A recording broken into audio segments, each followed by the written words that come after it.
da shugabannin kafar sadarwa na Ditv Alheri Redio suke yi na ƙara danƙon zumunci a tsakaninsu da ma'aikatansu tare da wayar da juna kai. A duk shekara suna yin wani taro na musamman. Tom, a ranar Asabar da ta gabata ma shugabannin kafar sadarwa na Ditv Alheri Redio tare da ma'aikatan nasu sun sake shirya wani gagarumin taro domin ƙara wayar da juna kai a haraban kafar sadarwa na Ditv Alheri Redio Kaduna, inda a wajen wannan taron ne aka bi dokan ba da tazara tare da saka takunkumin rufe baki da hanci. A tashin farko dai wasu daga cikin ma'aikatan na kafar sadarwa na Ditv Alheri Radio sun tashi inda suka yi bayanin sunansu tare da irin shirye-shiryen da suke gudanarwa.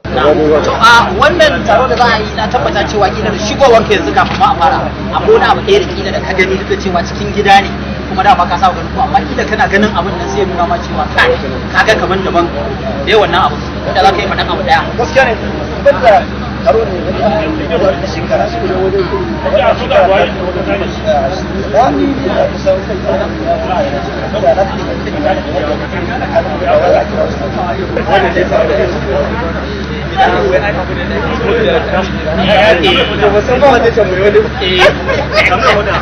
to ya kace ji a daidai wannan ai dadi ne ina da farin ciki ina da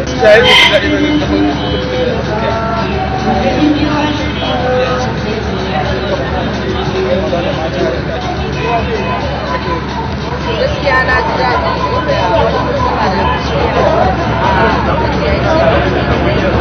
da shi ne ƙara zumunci kowa da kowa ya san kowa tun da dama mun san kowa amma wannan danka zumunci gaskiya na ji daɗi. Za a yi walima ne na baje gajiya na an shekara lafiya. Na ji daɗin wannan kalma baje gajiya. Mana an shekara lafiya ana ta gogaro a cikaci. Allah ya maimaita mana.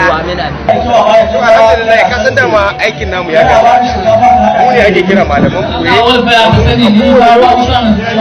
aiki ya taso sai mu shiga wuraren da sai in ba wanda suka saba aikin mun ya ba. Amma duk da haka cikin ikon Allah ya taimaka mana da samu muka tsallake. Kowa ya san halin da aka shiga a wurare da dama sakamakon ciwon COVID-19 da ya bulla tun daga kusan watan uku wato March na waccan shekara.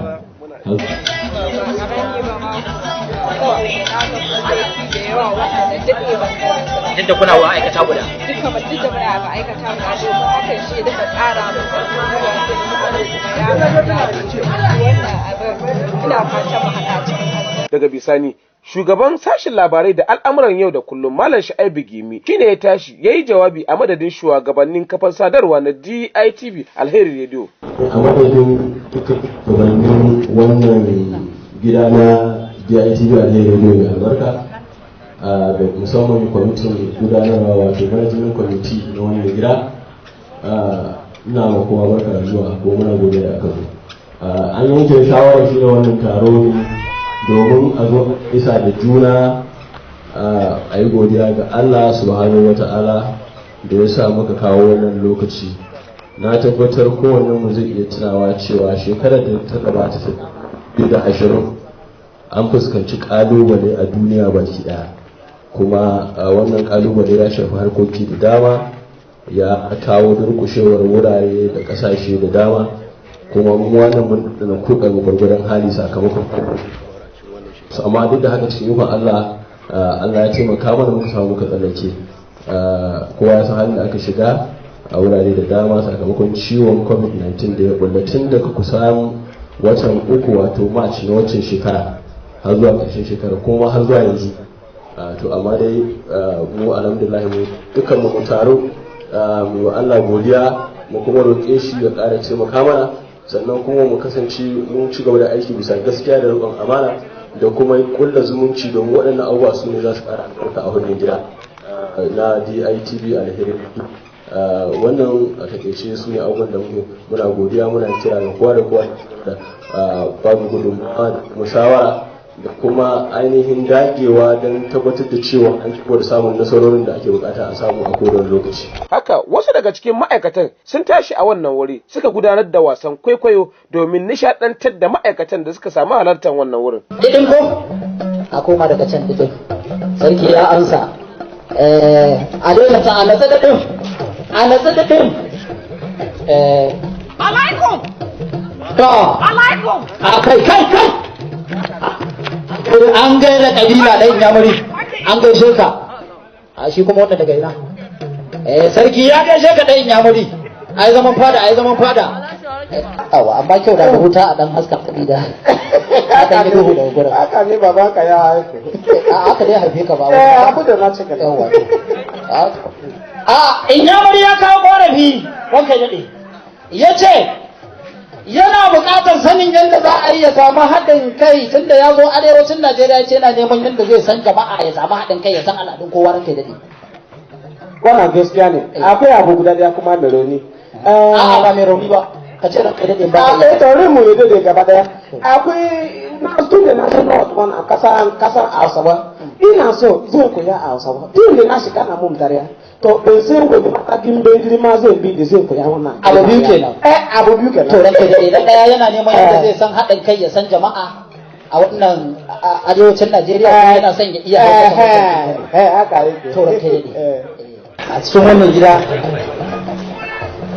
ina son ka farka da hankalinka zuka kana na kunce hankali ne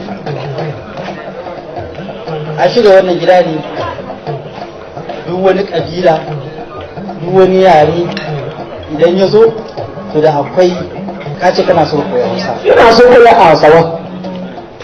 so koya Hausawa ranka a cikin wannan gida namu da akwai shiri na musamman da ake yin shi sunan shi Hausa ba dabo ba Hausa ba dabo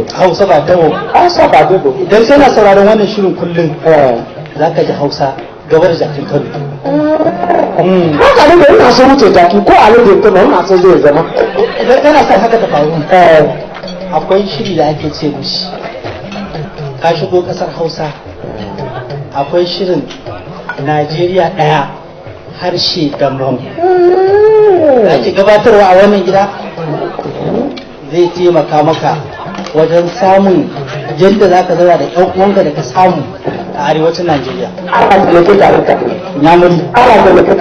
Haka su ma makaɗa da mawaƙa ba a bar su a baya ba.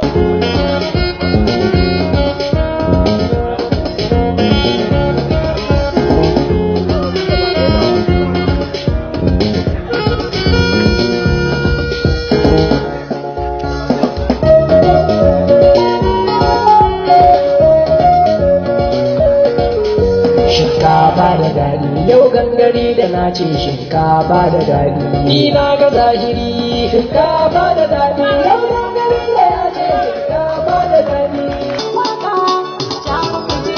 Alheri rediyo kullum yi tuntunu mun samu karawa mu ne muke da Hassan da Husaini ɗan uwa wani kuma mun yi gambo a tsani da shi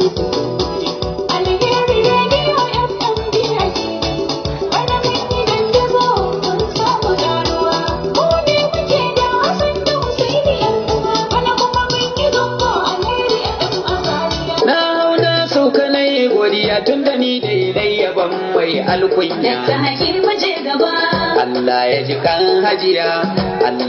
kan hajiya ya sa aljanna ta zama komarta ana gaba kana gaba dan ta shirin ka daban da bakiya assalamu alaikum ganin ka hakim mai kyan tarihi ina shekara saran kanuwa ba kai ta gobe dokta mai Allah da hakim je gaba inda sun ce je gaba komai kai komai dokta hakim haka dan Allah da hakim kai gaba To daga ƙarshe an ci an sha an kuma yi hani'an.